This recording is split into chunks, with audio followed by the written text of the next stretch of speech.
بسم الله الرحمن الرحيم وإذ قال الله يا عيسى ابن مريم أأنت قلت للناس اتخذوني وأمي إلهين من دون الله قال سبحانك ما يكون لي أن أقول ما ليس لي بحق إن كنت قلته فقد علمته تعلم ما في نفسي ولا أعلم ما في نفسك إنك أنت علام الغيوب ما قلت لهم إلا ما أمرتني به أن اعبدوا الله ربي وربكم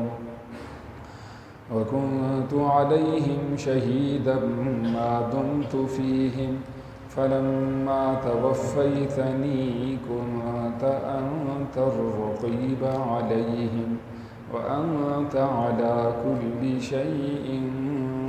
شهيد صدق اللہ العظیم. وَإِذْ قَالَ اللَّهُ، اور جب اللہ فرمائے گا، یا عیسیٰ ابن مریم، اے عیسیٰ ابن مریم، اَأَنْتَ قُلْتَ لِلنَّاسِ، کیا آپ نے کہا تھا لوگوں سے، اتخذونی، کہ تم مجھے بنا لو، و امیہ، اور میری ماں کو، الہین، دو معبود، من دون اللہ، میرے سوا. قال، عیسیٰ علیہ السلام عرض کریں گے، سبحانک، تیری ذات پاک ہے، ما یکون لی، میرے لیے مناسب نہیں ہے، ان اقولا، کہ میں کہوں، ما لیس لی بحق، جس کا مجھے حق نہیں ہے. ان کنت قلتہ، اگر یہ بات میں نے کہی ہوتی، فقد علمتہ، پس یقیناً تو جانتا ہے، تعلم ما فی نفسی، تو جانتا ہے جو میرے دل میں ہے، ولا اعلم، اور میں نہیں جانتا، ما فی نفسک، جو آپ کے دل میں ہے،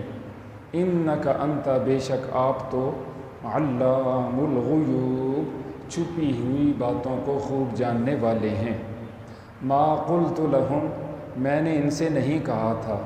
الا مگر، ما امرتنی بہ، جس کا آپ نے مجھے حکم دیا، ان اعبدوا اللہ، یہ کہ تم عبادت کرو لوگو اللہ کی، ربی، جو میرا رب ہے، وربکم، اور تمہارا بھی رب ہے، وکنت علیہم، اور میں تھا ان پر، شہیداً، نگران، ما دمت فیہم، جب تک میں ان میں موجود تھا. فلما توفیتنی، پس جب آپ نے مجھے پورا اٹھا لیا، کنت انت الرقیب علیہم، آپ ہی ان پر نگران تھے، آپ ہی ان پر ذمہ دار تھے. وانت، اور اے اللہ آپ، علی کل شیء، ہر ایک چیز پر، شہید، نگرانی کرنے والے ہیں. یہ آج کے درس کی 2 آیات کریمہ ہیں. اس سے پہلے والی آیات کریمہ میں حضرت سیدنا عیسیٰ علیہ السلام کا بیان گزرا، ان کی عظم شان بیان ہوئی، اور خصوصاً جہاں نبیوں سے سوال ہوگا وہاں حضرت سیدنا عیسیٰ علیہ السلام کا بیان تھا کہ ان سے اللہ تعالیٰ جل شانہ خطاب فرمائیں گے، اور ان سے فرمائیں گے کہ اے عیسیٰ، میں نے تجھ پر یہ انعامات و احسانات کیے، جس کا تفصیلی بیان پچھلے رکوع کے اندر ہو چکا ہے. آج کے درس کی ان دونوں آیات کریمہ میں حضرت سیدنا عیسیٰ علیہ السلام ہی کے بارے میں اللہ کا ارشاد ہے. اللہ جل شانہ عیسیٰ علیہ السلام سے خطاب فرمائیں گے اور ان سے فرمائیں گے، اَأَنْتَ قُلْتَ لِلنَّاسِ اتَّخِذُونِي وَأُمِّيَ إِلَٰهَيْنِ مِن دُونِ اللَّهِ، اے عیسیٰ ابن مریم، کیا آپ نے لوگوں سے کہا تھا کہ تم مجھے اور میری والدہ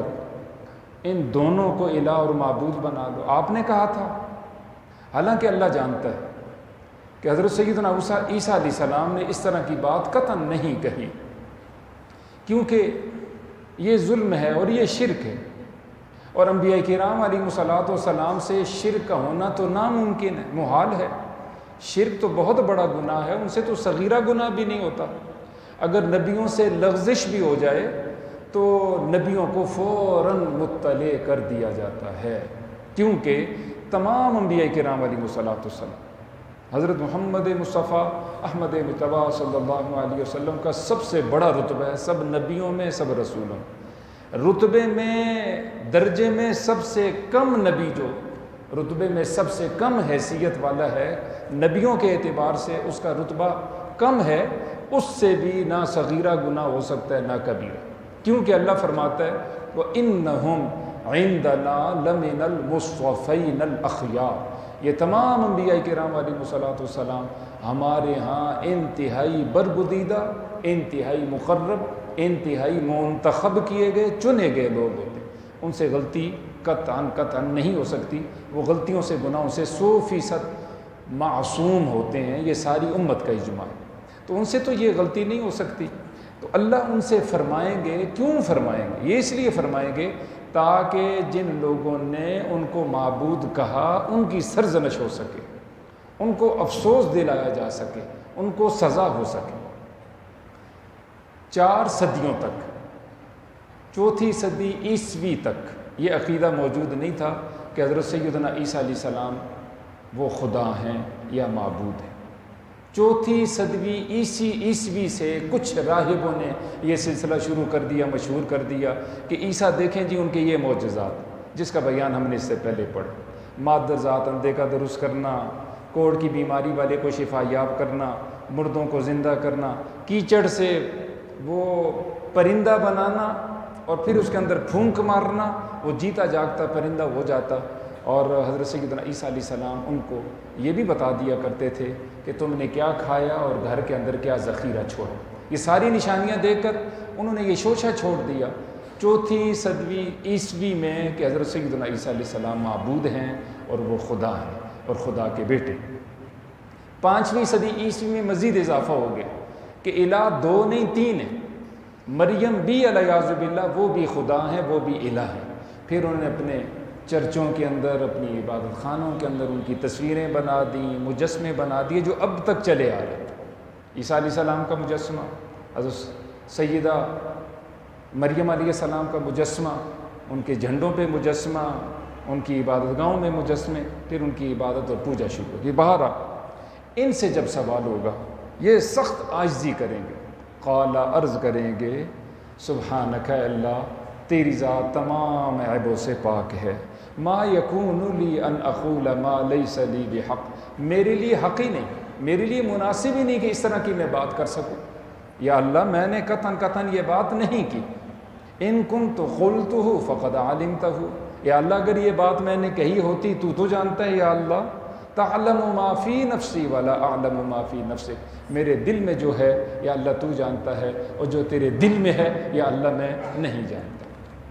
انک انت علام الغیوب، یا اللہ تو علام ہے، خوب جاننے والا ہے چھپی ہوئی باتوں کو، چھپے ہوئے رازوں کو۔ ما قلت لہم، میں نے ان سے نہیں کہا تھا، الا ما امرتنی بہ، مگر میں نے وہ کہا تھا جس کا آپ نے مجھے حکم دیا تھا، اور وہ حکم کیا تھا اس کی تفصیلات ہم پہلے بھی پڑھ چکے ہیں۔ ان اعبدوا اللہ ربی و ربکم، اے لوگو تم اللہ کی عبادت کرو جو میرا بھی رب ہے اور تمہارا بھی رب۔ حضرت سیدنا عیسیٰ علیہ السلام نے ساری زندگی یہی عبادت کی،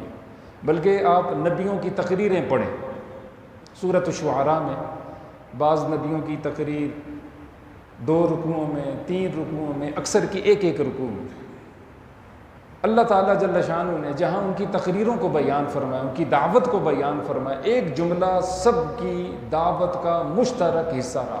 اور وہ یہ تھے یا قوم اعبدوا اللہ ما لکم من الہ غیرہ، اے میری امت والو، اے میری قوم والو، تم اللہ کی عبادت کرو، اس کے سوا تمہارا کوئی الہ نہیں، معبود نہیں۔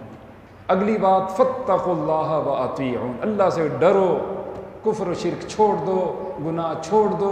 میں تمہارے لیے نمونہ ہوں، جو میں کرتا ہوں وہ کامیابی کا راستہ یہ۔ سب نبیوں میں حضرت آدم علیہ السلام سے لے کر حضرت محمد مصطفیٰ احمد مجتبیٰ صلی اللہ علیہ وسلم تک سب نبیوں نے یہی دعوت۔ حضرت سیدنا عیسیٰ علیہ السلام حضور اکرم صلی اللہ علیہ وسلم سے پہلے نبی ہیں، اور وہ رسول بھی ہیں، نبی بھی ہیں، صاحب کتاب بھی ہیں، صاحب شریعت بھی ہیں، ان کی دعوت بھی یہ تھی اعبد اللہ ربی و ربکم۔ تو یا اللہ میں نے تو یہ دعوت دی ہے، جہاں تک اس بات کا تعلق ہے میرے بعد کیا ہوا یہ خوب یاد رکھیں۔ وَكُنْتُ عَلَيْهِمْ شَهِيدًا، اور میں گواہ تھا، میں نگران تھا، میں ذمہ دار تھا، میں محافظ تھا، ما دمت فیہم، جب تک میں ان میں موجود تھا۔ 33 برس تک حضرت موجود رہے اپنی امت کے اندر، بڑے تبلیغی اسفار فرمائے، لوگوں کو دعوت دیتے رہے، کوئی گھر نہیں بنایا، کوئی مکان نہیں بنایا، صرف ان کا مشن یہ تھا کسی طرح لوگوں کو اللہ کے ساتھ جوڑ دیا۔ ان کا زہد و تقوی بڑا مشہور ہے۔ ایک جبہ تھا وہ بھی صدقہ دے دیا، تکیہ تھا کسی کو دیکھا وہ پتھر کے اوپر سر رکھے ہوئے لیٹا ہوا ہے آرام کر رہا ہے، وہ بھی صدقہ دے دیا۔ پیالہ تھا، دیکھا کسی کو ہاتھ کے ساتھ وہ پانی پی رہا ہے، کہنے لگے اس کے بغیر بھی گزارا ہو سکتا ہے۔ تو بہت و زہد و تقوی حضرت کا مشہور ہے۔ فرمایا کہ یا اللہ جب تک میں موجود تھا میں تو نگران ہوں اور تھا میں شہید تھا، فلما، پس جب توفیتنی، آپ نے مجھے پورا پورا اٹھا لی۔ یہاں سے کچھ لوگ خصوصاً قادیانی یہاں سے شیطانی کرتے ہیں اور لوگوں کو دھوکہ دیتے ہیں۔ دیکھو جی توفیتنی وفات سے ہے تو پتہ چلتا ہے عیسیٰ علیہ السلام فوت ہو چکے ہیں، قرب قیامت میں تشریف نہیں لائیں گے۔ اس کی وضاحتیں ہم نے اس سے پہلے بھی پڑھی ہیں، 100 سے زیادہ احادیث بھی موجود ہیں، قرآن پاک کی آیات کریمہ، جن سے یہ پتہ چلتا ہے ما قتلوہ وما صلبوہ ولکن شبہ لہم، ما قتلوہ یقینا بل رفعہ اللہ الیہ۔ چھٹے پارے میں ہم نے تفصیل سے پڑھا، نہ ان کو قتل کیا گیا، نہ سولی پہ لٹکایا گیا، نہ ان کو فوت کی ہوئی، اللہ نے روح مع الجسم ان کو آسمانوں پہ اٹھا لی، قرب قیامت میں تشریف لائیں گے۔ حضرت امام مہدی علیہ السلام بھی 9 سال تک زندہ رہیں گے، یعنی 49 سال ان کی عمر ہوگی۔ 40 سال کی عمر میں وہ اپنی خلافت کا اعلان کریں گے، لوگ جوک در جوک ان کا ساتھ دیں گے، اور یہ وہ زمانہ ہوگا کہ فتنے عروج پہ ہوں گے۔ اور اسی زمانے میں جب کہ آپ موجود ہیں حضرت سیدنا عیسیٰ علیہ السلام بھی تشریف لائیں گے۔ آپ 33 سال کی عمر میں اٹھا لیے گئے تھے، 7 سال مزید وہ دنیا میں رہیں گے۔ مشہور یہی ہے 40 سال کی عمر میں وہ بھی دنیا سے کوچ کر جائیں گے۔ یہ دونوں ہستیاں جس وقت دنیا میں تشریف لائیں گی تو اس وقت ساری دنیا میں اسلام کا غلبہ ہو جائے گا۔ وَإِن مِّن شَيْءٍ إِلَّا، قرآن پاک میں اللہ کا ارشاد ہے وَإِن مِّنْ أَهْلِ الْكِتَابِ إِلَّا لَيُؤْمِنَنَّ بِهِ قَبْلَ مَوْتِهِ۔ حضرت عیسیٰ علیہ السلام کی موت سے پہلے سب لوگ ان پر ایمان لے آئیں گے۔ مسلمان تو مانیں گے ہی مانیں گے، یہودی بھی اسلام لے آئیں گے، یا تو وہ زیر ہوں گے قتل کر دیے جائیں گے، نہیں مانیں گے تو وہ مار دیے جائیں گے، ماننے والے وہ چھوڑ دیے جائیں گے۔ عیسائی سارے کے سارے وَإِن مِّنْ أَهْلِ الْكِتَابِ، اہل کتاب میں سے کوئی نہیں ہوگا مگر سب حضرت عیسیٰ علیہ السلام پہ ایمان لائے۔ ساری دنیا میں اسلام غالب آ جائے گا، کوئی کافر باقی نہیں رہے، کوئی دوسرا مذہب باقی نہیں رہے۔ 3 جگہ قرآن پاک میں اللہ تعالیٰ جل شانہ نے ایک آیت کریمہ بیان فرمائی ہے، ایک سورۃ التوبہ میں، سورہ فتح میں، سورہ صف میں۔ هو الذی ارسل رسولہ بالہدی ودین الحق لیظہرہ علی الدین کلہ۔ فرمایا وہ اللہ ہے، اس نے حضرت محمد مصطفیٰ احمد مجتبیٰ صلی اللہ علیہ وسلم کو بھیجا ہے۔ یہ اس لیے بھیجا ہے تاکہ آپ کا دین، آپ کا قرآن، آپ کا اسلام سارے ادیان پر غالب آ جائے۔ غلبہ حاصل ہوا، دلائل کا غلبہ تو الحمدللہ موجود ہے اسلام کے پاس، سیاسی غلبہ حاصل ہوا آدھی دنیا تک، اور یہ پورا غلبہ حاصل ہو جائے گا جب کہ یہ 2 شخصیات دنیا میں تشریف لائیں گے، تو انشاءاللہ العزیز ساری دنیا میں اسلام کو سیاسی بھی مکمل غلبہ حاصل ہو جائے گا۔ یہ علماء کا اس پر بھی اجماع ہے۔ بہرحال عرض کرنے کا مقصد یہ کہ فلما توفیتنی کا معنی کہ اخذ الشیء وافیہ، کسی شے کو پورا اٹھا لینا، روح مع الجسد، روح جسم کے ساتھ حضرت عیسیٰ علیہ السلام کو آسمانوں پہ اٹھا لیا گیا۔ فرمایا جب یا اللہ تو نے مجھے اٹھا لیا، کنت انت الرقیب علیہم، تو ان پر تو ہی ذمہ دار تھا، یا اللہ تو ہی نگران تھا، انہوں نے کیا کچھ کیا اس کے بارے میں مجھے کوئی آگاہی نہیں، یا اللہ تو ہی جانتا ہے۔ وانت علی کل شیء شہید، اور ہر چیز پر تو ذمہ دار ہے، ہر شے پر تو نگران۔ بخاری اور مسلم، بخاری شریف کی روایت، حضرت عبداللہ ابن عباس رضی اللہ تعالیٰ عنہما راوی، فرماتے ہیں حضور اکرم صلی اللہ علیہ وسلم نے فرمایا کل قیامت کے دن تم جب اللہ کے دربار میں حاضر ہوگے وَلَقَدْ جِئْتُمُونَا فُرَادَا كَمَا خَلَقْنَاكُمْ أَوَّلَ مَرَّةٍ، جب اللہ کے در پہ آؤ گے تو تم آؤ گے اکیلے،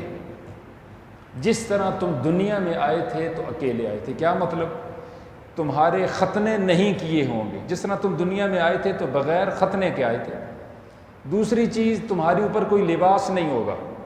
تیسری چیز، پاؤں میں کوئی جوتے نہیں ہوں گے، سر کے اوپر پگڑی، یہ سارا لباس کچھ نہیں، ٹوپی نہیں، کچھ نہیں۔ سیدہ عائشہ صدیقہ رضی اللہ تعالیٰ عنہ نے ایک موقع پہ پوچھا یا رسول اللہ صلی اللہ علیہ وسلم جب ہم ننگے ہوں گے تو ہمیں ایک دوسرے سے حیا نہیں آئے گی، شرم نہیں آئے گی؟ تو حضور اکرم صلی اللہ علیہ وسلم نے فرمایا کہ ہر شخص اس قدر پریشانی میں مبتلا ہوگا، کوئی شخص دوسرے کی طرف دیکھنے کی جرت ہی نہیں کر سکے۔ وہ تو ہولناکی کا دن ہے، اس کا کیا کہنا۔ بعض مواقع پہ تو انبیاء بھی کیا اٹھیں گے، یا رب سلم یا رب سلم یا رب سلم یا رب نفسی یا رب نفسی، اے میرے پروردگار مجھے سلامتی دے، یا اللہ مجھے اپنے غصے سے یا اللہ پناہ نصیب فرما دے، حفاظت نصیب فرما دے۔ ایک آواز ہوگی، ایک صدا ہوگی، وہ حضرت محمد مصطفیٰ احمد مجتبیٰ صلی اللہ علیہ وسلم کی، کہ آپ کی صدائیں ہوں گی یا رب امتی یا رب امتی، اے میرے پروردگار میری امت کی حفاظت فرما، اپنے غصے سے، اپنے عذاب سے، اپنے پکڑ سے، جہنم سے، یا اللہ اس کو سلامتی نصیب فرما دے۔ تو کوئی کسی کی طرف جرت نہیں کر سکے گا کہ وہ دیکھے، نظر اٹھا کے دیکھے۔ سب سے پہلے فرمایا سیدنا ابراہیم علیہ السلام کو کپڑے پہنائے جائیں گے، کیونکہ جب ان کو آگ کے اندر ڈالا جا رہا تھا تو ان کو برہنہ کر دیا گیا تھا،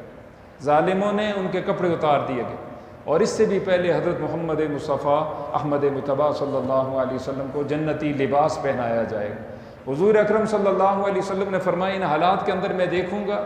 بخاری شریف کی روایت ہے، حضرت عبداللہ ابن عباس رضی اللہ تعالیٰ عنہما راوی ہیں، کچھ لوگ میری امت کے ان کو فرشتے جہنم کی طرف لے جا رہے ہوں گے، بائیں طرف لے جا رہے ہوں گے، یعنی جہنم کی طرف لے جا رہے ہوں گے۔ تو میں ان سے کہوں گا یہ تو میرے ساتھی ہیں، یہ تو میری امتی ہیں، ان کو کہاں لے جا رہے ہو؟ تو فرشتے عرض کریں گے انک لا تدری ما احدثوا بعدک، آپ کو معلوم نہیں اے حبیب صلی اللہ علیہ وسلم آپ کے بعد انہوں نے کیا کیا نئی باتیں دین کے اندر ایجاد کی ہیں۔ حضور صلی اللہ علیہ وسلم ناراض ہوں گے، میرے دین کے اندر تبدیلیاں کرنے والے، میرے دین کو چھوڑنے والے، ان سے مرتد ہو جانے والے، سحقن سحقن لمن غیر بعدی، مجھ سے دور کرو دور کرو ان لوگوں کو جنہوں نے میرے بعد میرے دین کے اندر تبدیلیاں پیدا کر۔ لہٰذا حضور اکرم صلی اللہ علیہ وسلم بھی ان سے برات کا اعلان کر دیں۔ آج ہم نے سنتوں کے مطابق عمل کرنا ہوگا۔ حضور اکرم صلی اللہ علیہ وسلم کا ارشاد مبارک کہ وہ عمل من احدث فی امرنا ھذا ما لیس منہ فہو رد، جس نے ہمارے اس دین کے معاملے میں کوئی نئی بات ایجاد کر دی اور اس کو ثواب کا کام سمجھا کہ یہ لازم ہے، یہ ضروری ہے اور ہم اس کو سنت سمجھتے ہیں اور یہ ہماری پہچان ہے، حضور اکرم صلی اللہ علیہ وسلم نے فرمایا میرا اس سے کوئی تعلق نہیں، فہو رد، وہ رد ہے، مردود ہے، اس کو ردی کی ٹوکری میں پھینکا جائے۔ تو حضور صلی اللہ علیہ وسلم برات کا اعلان فرما دیں گے اور فرمایا اس وقت میں یہی کہوں گا، کیا بات؟ وَكُنْتُ عَلَيْهِمْ شَهِيدًا مَا دُمْتُ فِيهِمْ فَلَمَّا تَوَفَّيْتَنِي كُنْتَ أَنْتَ الرَّقِيبَ عَلَيْهِمْ وَأَنْتَ عَلَى كُلِّ شَيْءٍ شَهِيدٌ۔ یا اللہ جب تک میں تھا ان میں تو میں ذمہ دار تھا، نگران تھا، اور جب تو نے مجھے اٹھا لیا تو تو ہی ذمہ دار تھا اور تو ہر چیز پر گواہ۔ پتہ چلا انبیاء کرام علیہم الصلاۃ والسلام جب دنیا سے تشریف لے جاتے ہیں،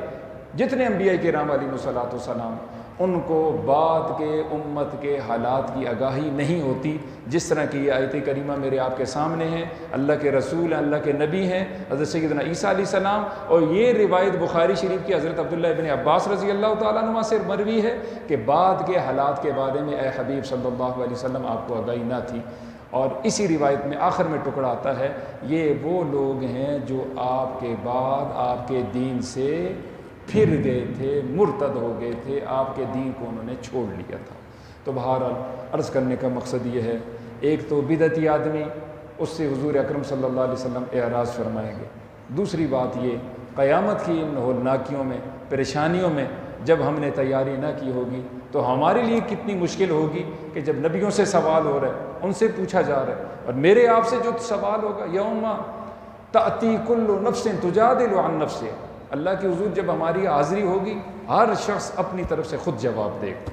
اجی میں نہیں بول سکتا، میرے وکیل صاحب ہیں، بڑے ہوشیار ہیں، قانون جانتے ہیں، میری طرف سے یہ بات کریں گے، یہ بات نہیں ہوگی۔ جب بات چلے گی تو یوں چلے گی، لیس بینہ و بین اللہ ترجمان، اللہ اور اس بندے کے بیچ میں کوئی ترجمان نہیں ہوگا، اللہ خود کلام کریں گے، خود سوال فرمائیں گے۔ اور اس سے پہلے ہمارے 8 سوال گزر چکے ہیں،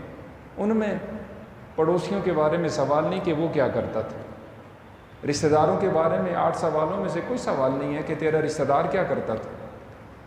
تیرے ماں باپ کیا کرتے تھے، تیرے افسر کیا کرتے تھے، تیرے محتاط کیا کرتے تھے۔ عالم سے یہ سوال نہیں ہوگا تیرے مقتدی کیا کرتے، مقتدیوں سے یہ سوال نہیں ہوگا کہ تمہارا عالم کیا کرتا تھا، یہ سوال نہیں۔ ہر شخص سے یہ 8 سوال جو اس سے پہلے دروس میں گزرے اس کی ذات کے بارے میں ہوں گے، تو لازم اور ضروری ہم پوری تیاری